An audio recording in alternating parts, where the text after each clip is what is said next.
شباب صباح الخير. علق فتحت عيوني طلعي، علق فتحت عيوني، فتحت فيسبوك، طلع لي واحد فوقس من البيضة جديد اسمه غدير اسماعيل. غدير اسماعيل هذا عم بيسوحوا له علومي، فوقس من البيضة وبده يصير علومي، اتنين سوا، عرفتي؟ غدير اسماعيل قاعد ما يقاقي ما يقول إن النظام البائد استخدمت القوة كانت معه حق. ليش؟ قال ثوار كمان كانت عم بستخدم قوة، فقوة لازم تعارضها قوة.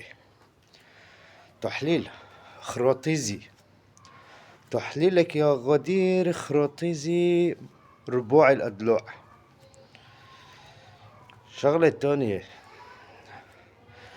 غدير، نحن وقت طلعنا الثورة، انت هلق فقست من البيضة شفت الدنيا، نحن وقت طلعنا الثورة من 15 سنة انت كنت ببرونة بتمك، عرفتي؟ طلعنا ثورة سلمية، عرفتي؟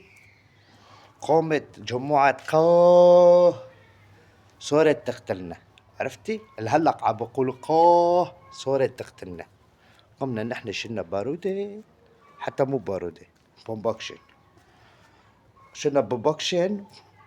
بعد البومباكشن طورنا شلنا بارودة، عرفتي؟ بعدين شلنا جرة غاز، بعدين شلنا صواريخ.